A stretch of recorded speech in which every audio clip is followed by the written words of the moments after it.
루키 1장 1절에서 10절 말씀입니다. 교독하겠습니다. 사사들이 치리하던 때에 그 땅에 흉년이 드니라. 유다 베들레헴에 한 사람이 그의 아내와 두 아들을 데리고 모압 지방에 가서 거류하였는데 그 사람의 이름은 엘리멜렉이요 그의 아내의 이름은 나오미요 그의 두 아들의 이름은 말론과 기륜이니 유다 베들레헴 에브라 사람이더라. 그들이 모압 지방에 들어가서 거기 살더니 나오미의 남편 엘리멜렉이 죽고 나오미와 그의 두 아들이 남았으며 그들은 모압 여자 중에서 그들의 아내를 맞이하였는데 하나의 이름은 오르바요 하나의 이름은 루시더라.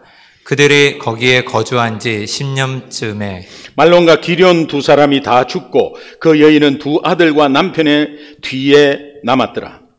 그 여인이 모압 지방에서 여호와께서 자기 백성을 돌보시사 그들에게 양식을 주셨다 함을 듣고 이에 두 며느리와 함께 일어나 모압 지방에서 돌아오려 하여 있던 곳에서 나오고 두 며느리도 그와 함께하여 유다 땅으로 돌아오려고 길을 가다가 나오미가 두 며느리에게 이르되 너희는 각기 너희 어머니의 집으로 돌아가라. 너희가 죽은 자들과 나를 선대한 것 같이 여호와께서 너희를 선대하시기를 원하며 여호와께서 너희에게 허락하사 각기 남편의 집에서 위로를 받게 하시기를 원하노라 하고 그들에게 입맞춤에 그들이 소리를 높여 울며 다같이요 나오미에게 이르되 아니니이다. 우리는 어머니와 함께 어머니의 백성에게로 돌아가겠나이다 하는지라. 아멘. 하나님의 살아계신 말씀이고 우리한테 주시는 말씀입니다. 혹시 배우 중에 김혜숙 씨라고 우리 국민 엄마로 통하는데 김혜숙 씨라고 알고 계세요? 들어보셨어요? 네. 아나운서가 그녀에게 질문을 합니다. 그렇게 열정적으로 지치지 않고 장르를 초월해서 많은 작품을 한 것에 지금도 왕성하게 그렇게 하고 있는 것에 어떻게 비결이 무엇입니까? 이렇게 묻습니다. 김혜숙 씨가 하는 대답을 보면서 제가 마음의 도전을 좀 받았습니다. 제가 하는 일을 사랑하기 때문입니다. 그래서 이 일 하는 것이 너무 행복합니다. 저와 여러분이 지치지 않고 신앙생활을 행복하게 잘할 수 있는 비결이 무엇인가? 신앙생활을 사랑하기 때문에 그 신앙생활을 사랑한다는 의미가 무엇입니까? 지치지 않고 행복하게 하는 신앙생활을 잘하는 비결, 예수님을 사랑하는 것입니다. 다시 예수님을 사랑한다는 것은 하나님이 나를 얼마나 사랑하는 것을 깨닫는 것입니다. 역으로 생각하면 예수님만 사랑하면 여러분의 신앙생활은 지치지 않습니다. 행복한 신앙생활을 할 수 있습니다. 그러나 예수님 사랑하는 포션이 자꾸 떨어지기 시작하면 아마 모든 것이 짐으로 와닿을 것이고 신앙생활이라는 게 뭡니까? 교회 생활입니까? 교회 자체에서 오는 겁니까? 교회 봉사입니까? 아니면 예배입니까? 아닙니다. 여러분의 인생 전체의 삶이 신앙생활입니다. 우리는 신앙을 가지고 있는 사람으로서 신앙생활입니다.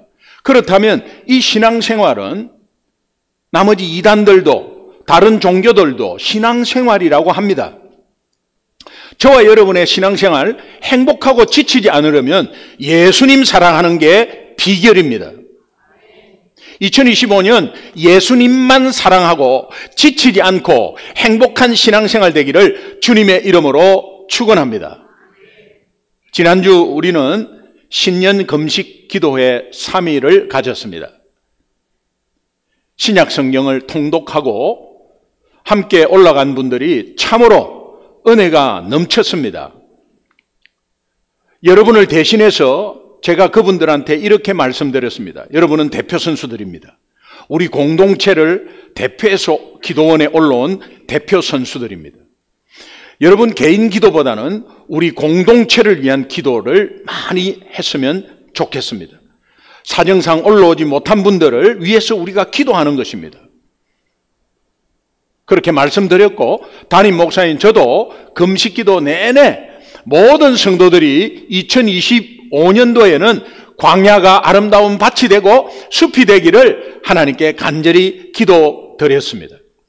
소중한 교회 공동체적 의미로 드려진 이번 신년 금식기도 3일간을 통해서 실로 여러분들의 삶의 터전이 진실로 아름다운 밭이 되고 숲이 되는 역사가 충만히 이루어지기를 주님의 이름으로 축원합니다.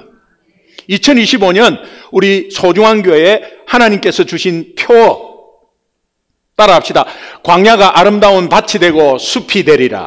광야가 아름다운 밭이 되고 숲이 되리라. 이 표와 직결되면서 이어지는 맥락 가운데 이번 주일부터 저는 룻기를 강해하겠습니다.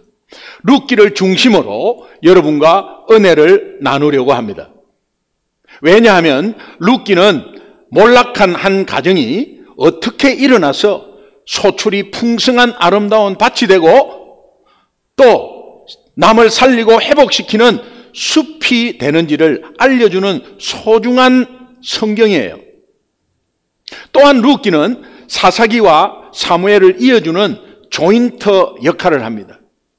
이 조인터 역할을 하는 의미도 굉장히 큽니다. 사사기 마지막 구절, 우리 사사기는 21장이 있는데 마지막 구절이 25절이에요. 사사기 21장 25절 우리 함께 한 목소리로 읽겠습니다. 같이 읽습니다. 시작. 그때 이스라엘의 왕이 없으므로 사람이 각기 자기의 소견에 옳은 대로 행하였더라.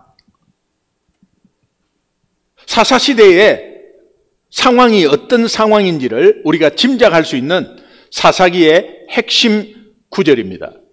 이스라엘을 다스릴 왕이 없어서 사람들이 자기 소견에 옳은 대로 행하는, 자기가 맞다면 다 맞는 거예요.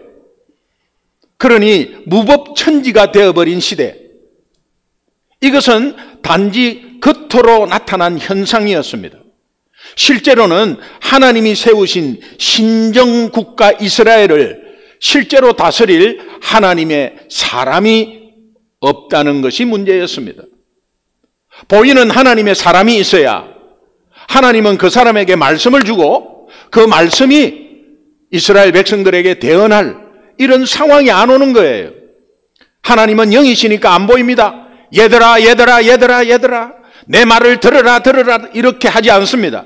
그리고 그 말씀이 하나님을 전부 다 볼 수도 없었고 들리지도 않습니다. 그러나 하나님의 사람은 듣거든요. 그런데 그 사람이 없다는 거예요. 당시 하나님께서 하나님의 사람을 찾아도 찾을 수 없는 때였습니다.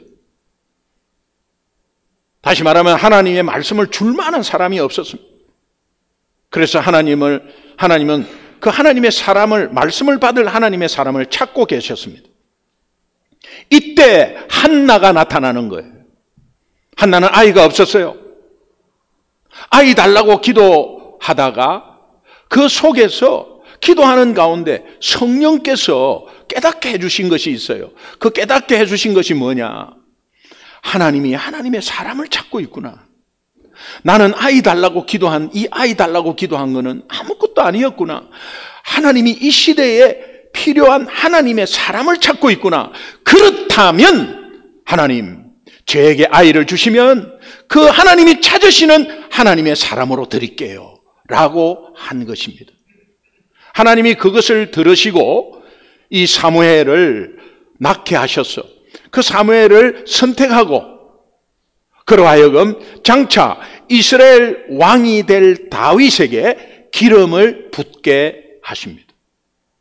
따라서 룻기는 결론적으로 룻의 증손자, 앞으로 이스라엘을 다스릴 왕 다윗을 소개하는 것으로 마칩니다.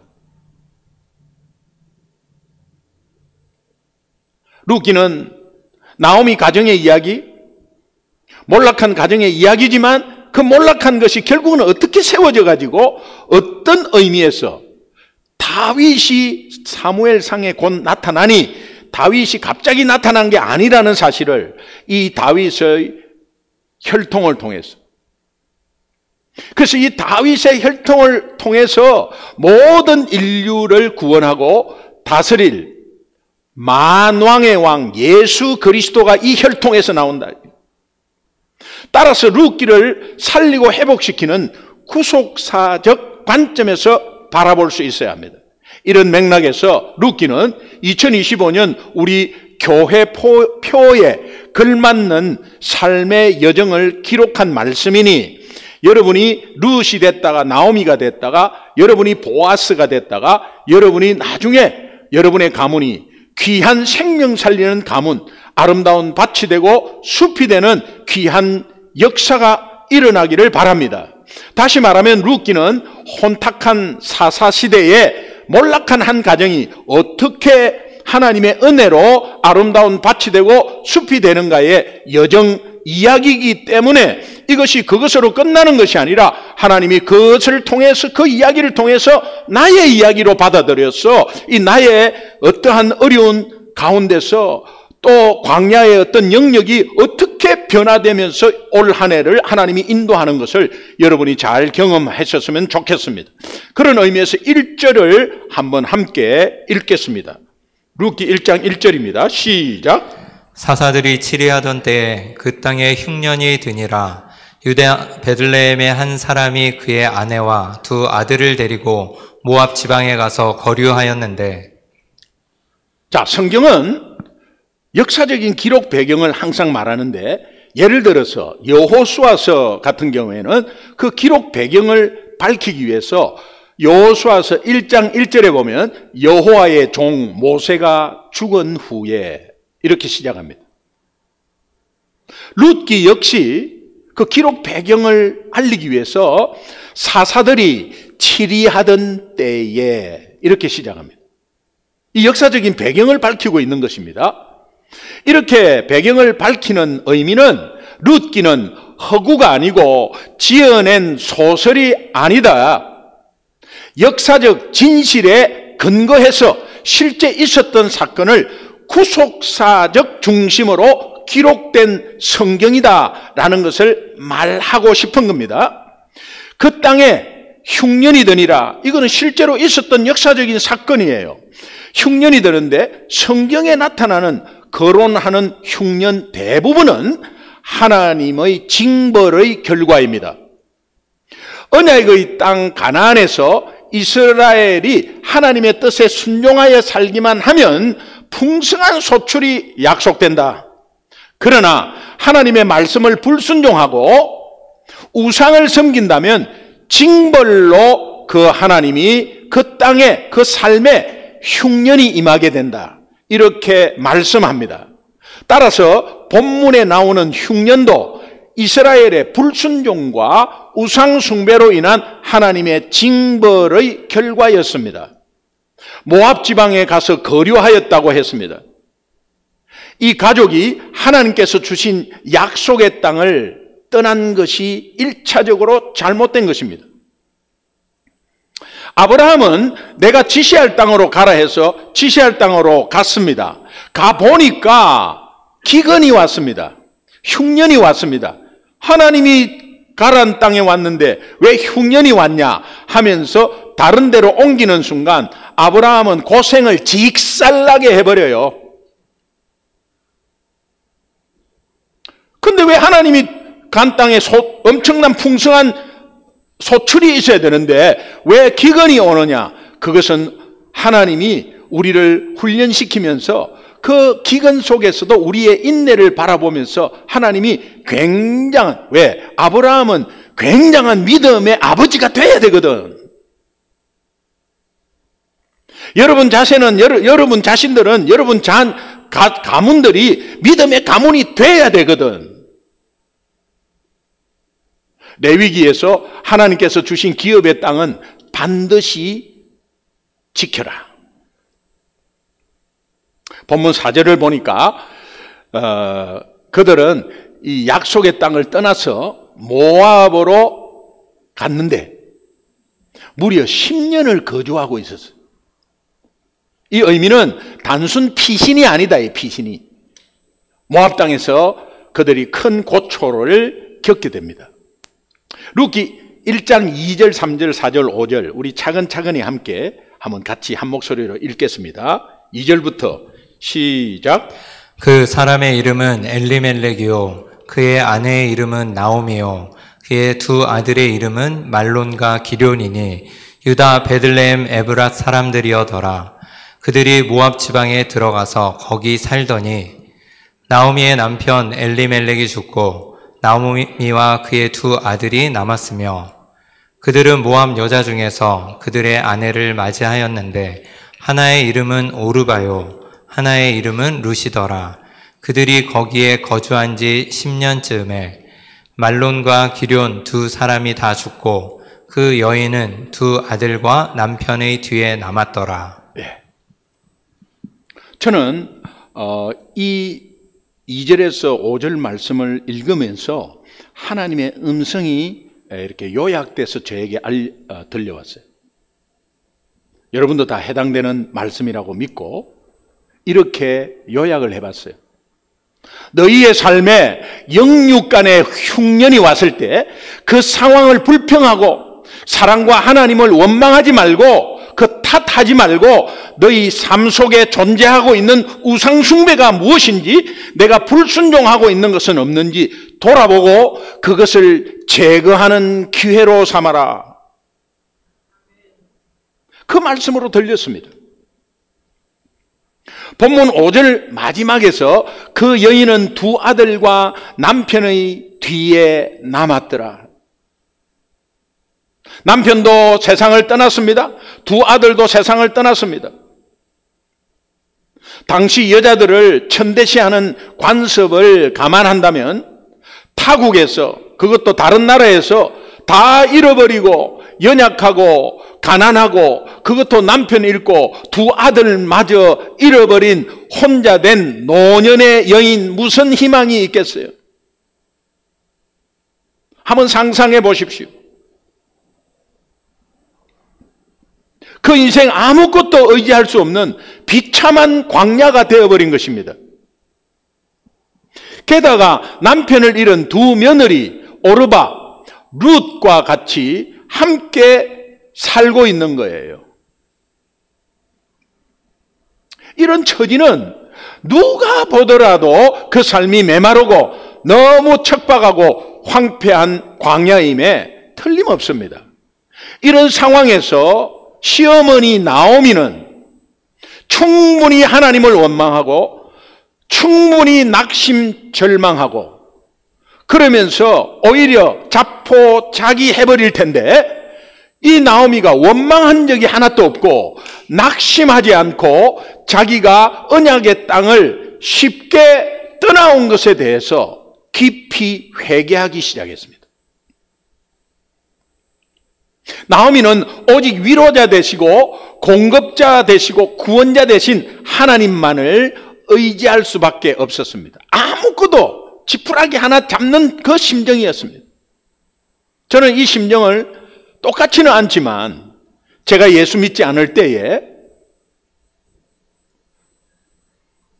가족을 태우고 가다가 상대방 중앙선 차가 중앙선을 졸고 오면서 중앙선을 넘어오면서 제 차하고 정면 충돌을 해버렸습니다.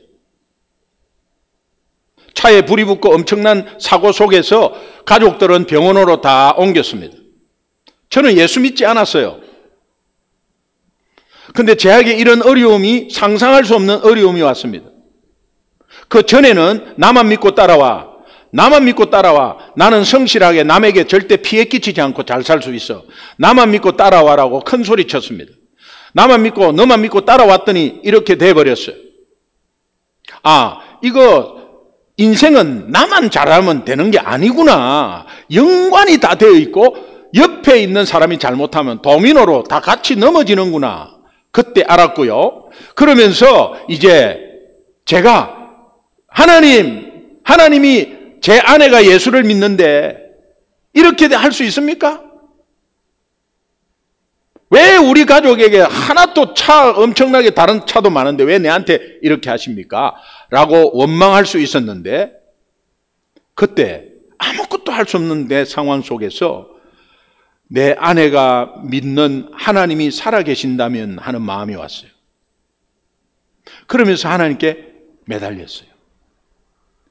하나님께 매달리는데 매달리는 그 자체에서 매달리는 게 아니라 내 삶을 굉장히 간단한 시간인데 내 삶을 돌아보면서 회개가 나오기 시작했어요. 한번 아내 따라 교회 갔다가 헌금 이야기하면 기분 나빠가지고 나와버리고 내가 갖다 준 돈 얼마나 교회 바쳤냐 다 내놔봐라. 차근차근 어디에 어디다 썼어? 라고 따지고 목사님이 말씀하시는 그 말씀에 헌금 이야기한다고 그냥 곤조를 부렸어요. 한 바퀴를 돌고 나가버렸어요. 여러분의 담임 목사가 옛날에 그런 인간이었어요. 보통 한 바퀴 돌고 나가기가 쉽지 않습니다. 헌금위원도 와가지고 헌금 놓고 나서 나가는데도 눈 마주치지 않으려고 이렇게 해서 나갑니다. 그런데 안 믿는 자가 안에 따라와갖고 돈 이야기한다고 한 바퀴 돌고 요 설교하는 앞으로 해갖고 가운데로 나가버렸어요. 길이가 70m예요. 목사님이 애써 모른 척 하다가 바로 앞을 오니까 그때부터 이래. 이런 일이 있었습니다. 그거를 생각나게 하고 회개하기 시작하고 예수가 반미기 주냐? 하나님이 살아있으면 나와보라 그래라. 바보 같은 짓 하지 마라. 회개가 나왔어. 혹 가다가 따라가면 국수가 맛있다. 멸치 다시 노란 거 얼마나 고소하다고 같이 먹으러 가자. 이래가지고 거기에서 한 주간에 4,000그릇이 나가. 거기에 줄을 서 있는데 이 뭐 국수 한 그릇 먹으려고 이렇게 줄 서 있나. 그래도 먹자는 거예요. 그리고 한참 10분을 기다리고 있는데 앞에서 새치기를 하는 걸 봤어요. 교회도 새치기 안 하고 그 많은 사람들한테 고함 질러버렸어요. 알고 보니까 새가족 팀이 새가족 먼저 주려고 앞에서 국수 가져간 것을 모르고 그러면서 사람들의 눈총을 받았어요. 거기에 교통사고 난 앞에서 그것을 회개해서 생각이 나더라고. 생각이 회개했습니다. 나오미가 이럴 수 있습니까? 내가 베들레헴에서도 어려워서 지금 모압으로 피신해서 이렇게 나왔는데 여기에서 10년 사는데 우리 가족을 이렇게 할 수 있어요? 하나님은 안 계세요? 뭐가 하나님이 있습니까? 이렇게 할 수 있습니다. 그런데 나오미가 내가 하나님이 약속한 그 기업의 땅이 조금 어렵다고 내가 옮겨왔다는 이것에서 회개하기 시작했어요. 이 같은 나오미의 회개는 황폐한 광야의 삶을 아름다운 밭과 숲으로 변화시키는 원동력이 되었습니다. 본문을 통해서 하나님이 우리에게 전하고자 하는 핵심 두 가지가 있습니다. 첫 번째는 회개는 하나님의 돌보심으로 시작한다는 거예요. 회개의 길을 걷는 것은 하나님의 돌보심으로 시작된다는 거예요. 룻기 1장 6절을 함께 한번 읽겠습니다. 같이 읽습니다. 시작. 그 여인이 모압 지방에서 여호와께서 자기 백성을 돌보시사 그들에게 양식을 주셨다 함을 듣고 이에 두 며느리와 함께 일어나 모압 지방에서 돌아오려 하여 자기 백성을 돌보시사, 돌보시다, 보살피다 이런 단어인데 그 이 단어에 사용되는 배경이 있습니다. 이 단어는 파카드라는 단어인데 함부로 사용하지 않습니다. 보살피다는 뜻이지만은 이 단어의 의미는 목자가 양떼를 직접 찾아가서 잃어버린 것이 없나 마리수를 계수하면서 양들의 모든 환경을 디테일하게 주의 깊게 돌아보다 그런 뜻입니다. 그런 뜻으로 이 단어를 사용합니다. 그 내포가 되어 있습니다. 따라서 여호와께서 자기 백성을 돌보시사 이 표현은 이스라엘 백성들은 이방인들과 교제하는 중에 우상숭배 엄청 많았어요. 그리고 도덕적으로 굉장히 부패해가지고 하나님의 복을 도저히 받아 누릴 수 없었던 상황이었습니다. 그럼에도 하나님은 하나님의 백성이 회개할 때는 그 백성을 친히 찾아가서 그 삶을 주의 깊게 돌아보신다는 그런 의미로 사용되었습니다. 모압 지방에 이제 그런 의미로 사용되는 것을 이 나오미가 믿음으로 받아들이고, 그러면서 모압 지방에서 이제 베들레헴으로 다시 돌아가야 되겠다는 생각을 한 것입니다. 하나님의 은혜로 베들레헴에서의 기근이 해결되었다는 소식을 들었어요. 베들레헴에서는 기근이었는데 기근이 해결됐습니다. 그것은 하나님이 하셨구나. 그렇다면 내가 이스라엘 백성이잖아요. 나는 지금 다른 나라에 나와 있잖아요. 그런데 내 나라의 기근이 해결되었다면 나도 하나님의 백성이니 나도 보살핌을 받아서 해결하겠구나 라고 하면서 내가 그 공동체로 다시 들어가야 되겠다는 결단을 하게 된 것입니다. 베들레헴에서 기근이 해결되었다는 소식을 들은 이 나오미가 그 기근으로 고향을 떠나온 지난날의 잘못을 회개했단 말이에요. 그리고 용서의 은총 때문에 나오미는 이방족 속의 그 땅, 우상의 땅 모압을 담대하게 떠날 용기를 가질 수 있었다는 거예요.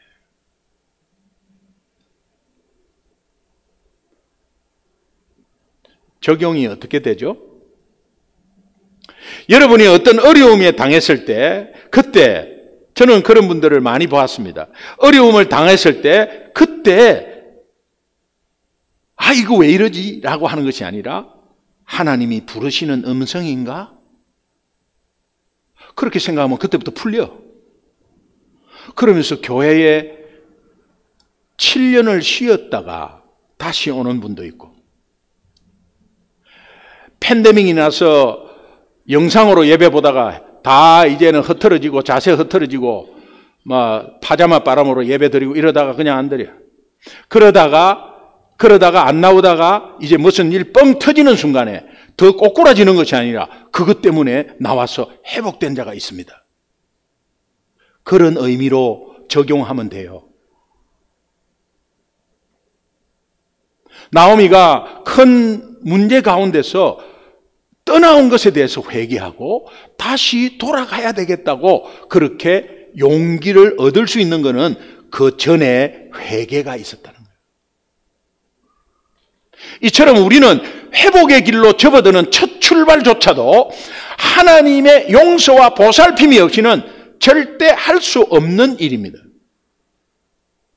오늘 본절을 통해서 우리에게 주시는 핵심 메시지 두 번째는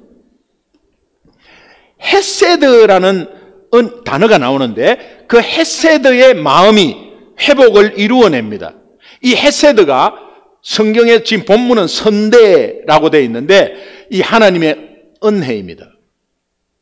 룻기 1장 7절, 8절, 9절 우리 함께 읽겠습니다. 같이 읽습니다. 시작. 있던 곳에서 나오고 두 며느리도 그와 함께하여 유다 땅으로 돌아오려고 길을 가다가 나오미가 두 며느리에게 이르되 너희는 각기 너희 어머니의 집으로 돌아가라. 너희가 죽은 자들과 나를 선대한 것 같이 여호와께서 너희를 선대하시기를 원하며 여호와께서 너희에게 허락하사 각기 남편의 집에서 위로를 받게 하시기를 원하노라 하고 그들에게 입맞춤에 그들이 소리를 높여 울며. 모두 남편이 죽고 여자들만 남은 상황이라면 시어머니와 며느리들 서로가 이제 위로하고 의지하고 우리라도 잘 살자라고 하면서 손잡고 그렇게 할 형편임에도 불구하고 이 노년의 시어머니 나오미는 두 며느리들에게 8절 말미에서 하나님께서 너희를 선대하기를 원한다. 그렇게 축복하면서 각기 그들의 고향으로 돌아가라고 배려했어요.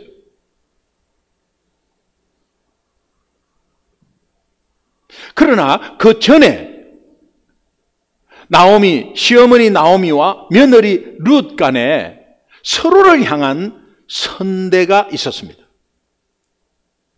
자, 내가 시어머니를 잘 모시고 시어머니는 며느리를 잘 대하고 이런 것이 인간적으로 믿음 없이 다른 세상에서도 우리가 다른 종교에서도 그냥 내가 선대 잘 하는 거 이런 거는 있습니다. 그러나 그거는 일시적이에요. 여기에 선대라는 것은 하나님의 은혜인데 이것은 변하지 않고 지속적이고 give and take 아니에요. 일방적이에요. 이런 것들 서로가 깨닫고 느꼈다는 겁니다. 이 헤세드의 단어는 인간을 향한 하나님의 긍휼한 마음과 죄 용서의 사랑을 나타낼 때만 사용되는 단어예요. 시어머니 나오미는 이방 며느리들이 비록 자기 곁을 떠나서 그들의 고향 땅에 갈지라도 그 은혜를 받은 나오미는 모압의 우상이 그모스라는 우상이 있습니다. 그 그모스를 절대 섬기지 말고 그곳에서 하나님만 섬기면서 그분의 은혜 가운데 거하라고 축복의 말씀을 해줍니다. 이것은 룻으로 하여금 시어머니 나오미를 향해서 헤세드의 마음을 가지게 했습니다. 또 룻은 어머니의 그런 마음으로 헤세드의 마음을 가지고 있고 그 헤세드의 마음이 곧 또 시어머니가 룻을 향한 헤세드의 마음이 있었습니다. 이것은 룻 자체에서 나온 것도 아니고 나오미 자체에서 나온 게 아니라 오직 하나님으로부터 온 것입니다. 그래서 서로 사랑하라의 새 계명은 하나님의 은혜로부터 시작하는 거예요. 내가 너희를 사랑한 것처럼 너희도 이웃을 사랑하라 라는 것이 내가 사랑해야지 해갖고 될 것이 아니라 그 사랑은 하나님의 헤세드로부터 시작하는 거예요.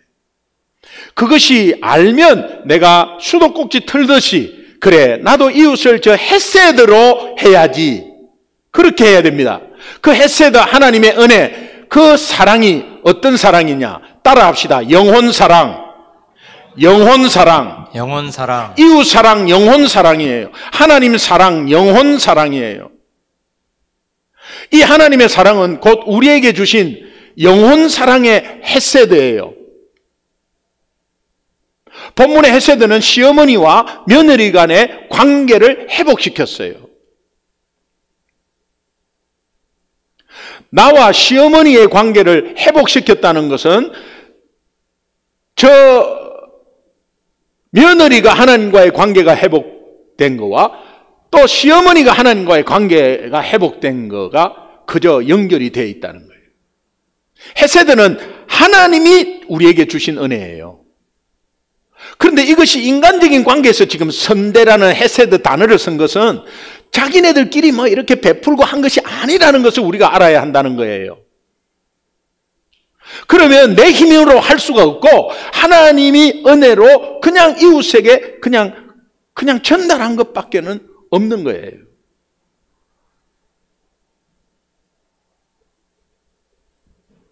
하나님의 은혜로만 가능한 거예요. 우리는 어머니 하면은 늘 가슴이 찡하고 그냥 그립고 고생할 때는 어머니 생각도 나고 어머니 소천하신 지가 18년이 지났었잖아요. 그래도 우리 어머니 그 인자한 어머니 어릴 때 꼭 껴안아주는 그 품이 그립고 근데 어머니 하면은 우리 가슴이 짠해. 여자나 남자나 다 짠해요. 근데 어머니 앞에 시자만 들어가면 갑자기 싸늘해져요. 시어머니가 며느리한테 아이고 우리 딸하고 똑같습니다. 우리 딸로 생각 그 거짓말입니다.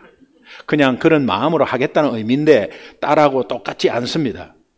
그러나 딸처럼 할 수 있고 내가 딸처럼 딸한테 못하는 걸 며느리한테 할 수 있고 또 며느리한테 못하는 걸 딸한테 할 수 있고 그렇게 할 수 있는 관계 회복은 오직 헤세드만이 가능하다. 하나님의 은혜만이 가능하다. 9절 말미에서 그들에게 입맞춤에 그들이 소리를 높이 울었다는 거예요. 이거 관계 회복이에요. 회복됐다는 거예요. 10절 마지막 부분에 보면 우리는 어머니와 함께 어머니의 백성에게로 같이 돌아가겠다고. 아이고 만정 떨어진다. 나 어머니하고 절대 안 살 거야가 아니고 같이 이웃과의 관계가 회복됐다는 거예요. 무엇 때문에? 헤세드 때문에. 그래서 오늘 본문을 통해서 결론적으로 하나님이 우리에게 말씀하시는 회복의 비밀이 두 가지야.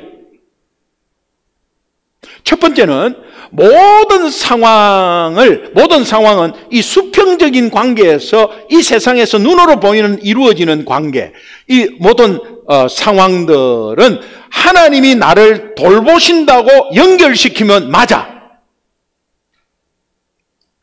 여러분이 어떤 어려움이 있어도 하나님이 이런 어려운 상황 가운데 하나님이 나를 돌보신다고 믿음으로 연결시키면 선한 역사가 벌어져요.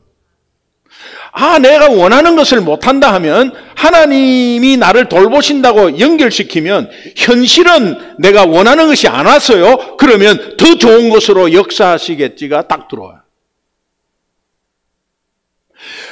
하나님이 나를 보호하신다고 연결하는 순간 어려운 상황 가운데서 내 그 상황 가운데 어려운 환경을 탓하고 사람을 탓하는 게 아니라 그 어려운 상황 가운데 있는 내 자신을 돌아보면서 내 자신의 잘못, 내 속에 있는 마음의 우상, 내 속에 불순종이 무언가를 회개하게 됩니다.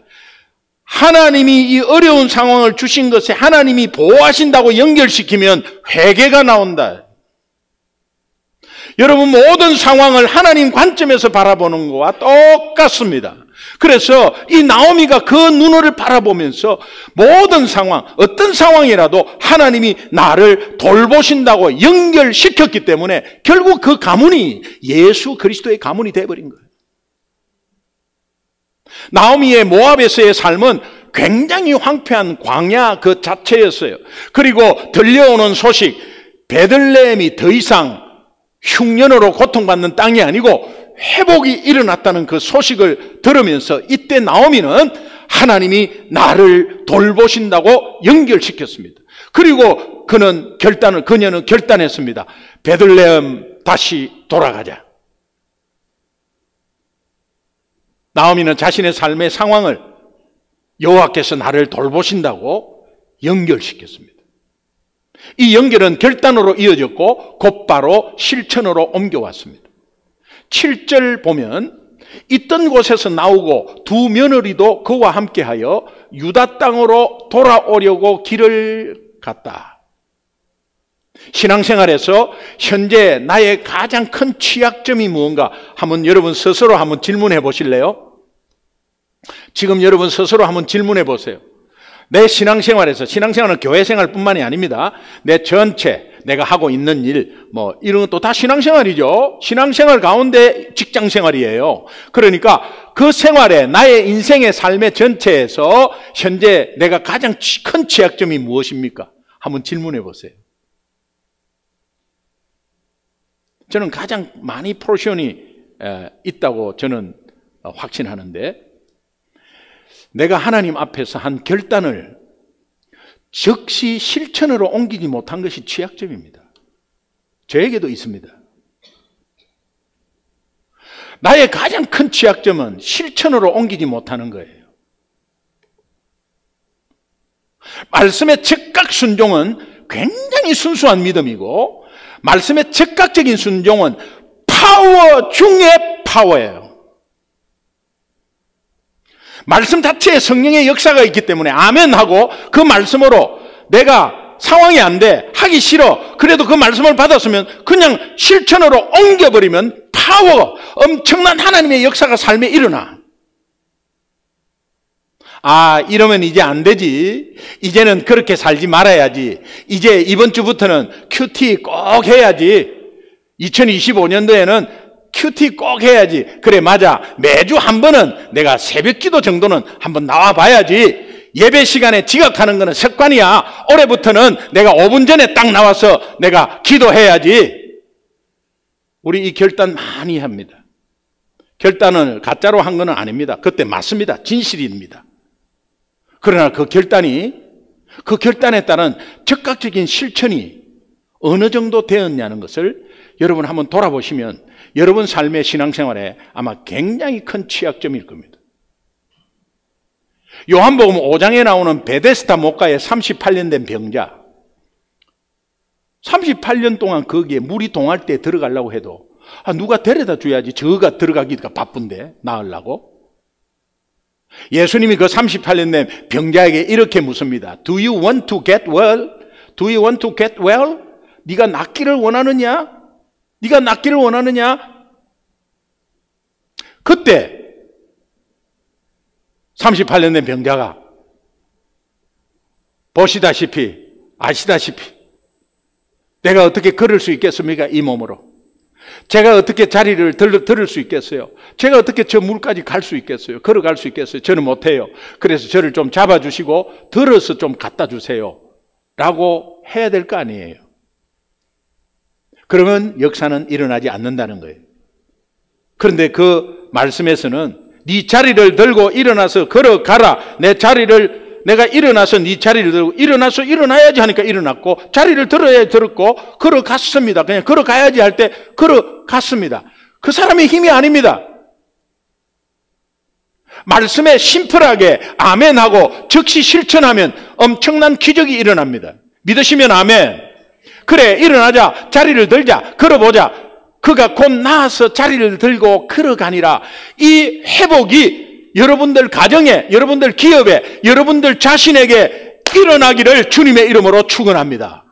본문을 통해서 결론적으로 하나님이 우리에게 말씀하시는 회복의 비밀 마지막 두 번째, 헤세드라고 나왔잖아요. 이 헤세드의 마음을 품고 그 마음을 이웃과 나누는 겁니다. 한정없이 오는 은혜예요. 이때 회복은 시작됩니다. 여러분, 갈릴리 호수가 엄청나게 물이 맑고 생명이 많아요. 그런데 사해는 완전히 죽은 바다 아니겠어요? 갈릴리 호수는 계곡으로 흘러내리는 유입되는 물이 많고 그 물이 결국은 요단강을 통해서 빠져나가요. 그러니까 들어오는 물이 있고 나가는 물이 있으면 이게 서큘레이션이 되어가지고 살아요. 생명이 많아. 그런데 요단강으로 들어온 물만 있고 나가는 물이 없어요. 그게 사해예요. 미네랄만 있지 전혀 거기에 오래 있으면 큰일 납니다. 전혀 생명이 없습니다. 하나님의 은혜의 헤세드가 엄청나게 와요. 와도 내가 나가지 않고 실제 실천하지 않으면 그냥 썩어버려요. 변화가 없습니다. 여러분, 작년하고 올해하고 똑같아지면 여러분은 헛된 삶을 산 거예요. 여러분의 변화는 하나님과 나와의 관계지 탓하지 마세요. 무슨 환경 탓, 무슨 탓하지 마세요. 그 환경은 다 하나님이 허락하셨고 여러분 먹고 살기 위한 하나님의 방법으로 다 주셨어요. 그거 탓하지 마세요. 그렇다고 그거 준다고 신앙생활 못해? 그거 신앙생활 잘 하라고 하나님을 바라보라고 준 것인데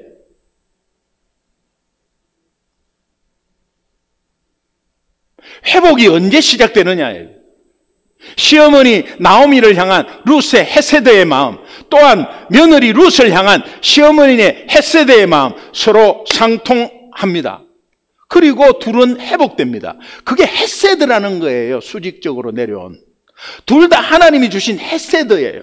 8절에서 보면 나를 선대한 것 같이. 놀랍게도 며느리 룻이 남편과 두 아들을 먼저 보낸 처참한 상태에 빠진 시어머니를 향한 헤세드의 마음을 가지고 있었어요.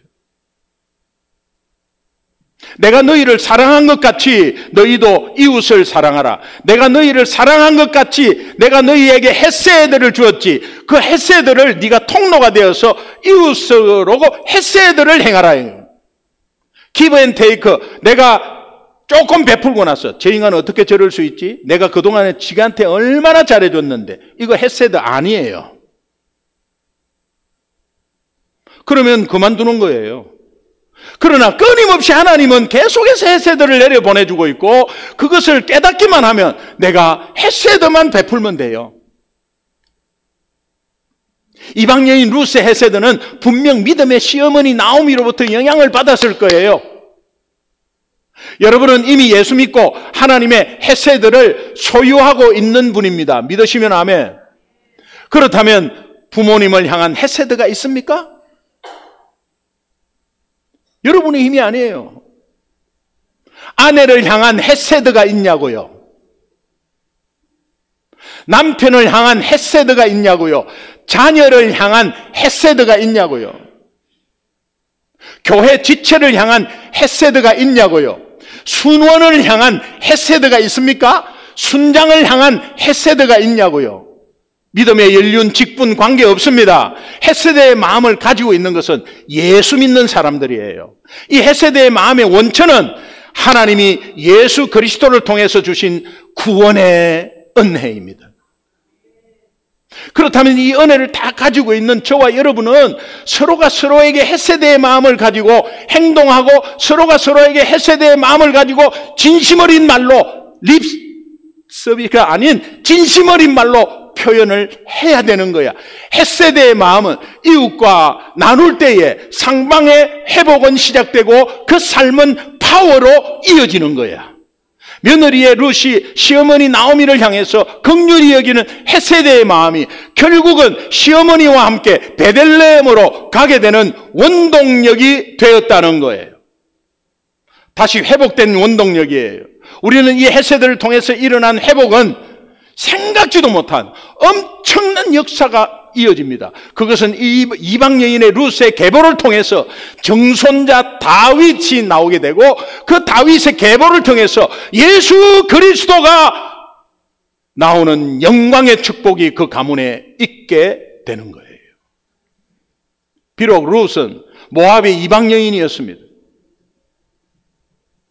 그녀의 가문에 어마어마한 회복의 역사가 일어났습니다. 모압 땅에서 수렁에 빠져있던 나오미, 룻, 그 인생이 어마어마하게 회복될 수 있었던 것은 오직 하나님의 은혜 헤세드입니다. 오늘 저와 여러분은 삶 속에서 이런저런 문제로 힘들어하고 상처로 서로 상처받고 서로 듣지 못하는 여러 가지 듣기 싫은 소리도 들으면서 아픔과 눈물이 있는 광야 같지만 우리가 하나님과의 관계 회복과 더불어 받은 헤세드, 즉 구원의 은혜, 영혼 사랑이 있기 때문에 지금 이 시간 여러분은 그것을 깨달기만 하면 벌떡 일어날 수 있고 광야가 아름다운 숲이 되고 아름다운 밭이 되고 숲이 될 수 있다는 것을 확신하시기 바랍니다. 이번 한 주간도 회복의 비밀인 헤세드, 다시 말하면 하나님의 은혜를 주야로 묵상하고 사모하면서 그것을 이웃들에게 헤세드를 나누는 실천이 있을 때 여러분은 다시 한 번 더 여러분 자신도 회복되고 이웃도 살리는 역사가 있을 것입니다. 2025년을 이렇게 살아야 한다 얘기예요. 한 주간의 삶에 그냥 다람쥐 쳇바퀴 돌듯이 왔다 갔다 금방 일주일 돼버려요. 다람쥐 쳇바퀴 도는 요 속에서 헤세드가 있다. 헤세드가 어마어마한 헤세드가 있다는 거예요. 내가 자녀를 돌보고 회사를 다닐 수 있고 또 내가 이 건강 가운데 하나님이 물질을 허락하고 쉴 집이 있고 숨 쉴 건강이 있고 움직일 건강이 있는 모든 것이 헤세드예요. 그러면 모든 역사 가운데 내 삶에 어떤 어려움이 와도 하나님이 나를 돌보신다고 여기고 그것이 이어짐으로 인해서 혹시 잘못된 어떤 상황, 어려운 상황이 왔을 때는 흔들리지 않고 나를 돌아보면서 회개하고 다시 돌아오는, 다시 영적인 베들레헴으로 돌아오는 역사가 있을 때 하나님께서 우리의 삶을 아름다운 밭으로 숲으로 여겨진다는 거예요. 마음속으로 여러분이 결단하고 실천하는 은혜가 한 주간에 넘치기를 주님의 이름으로 축원합니다.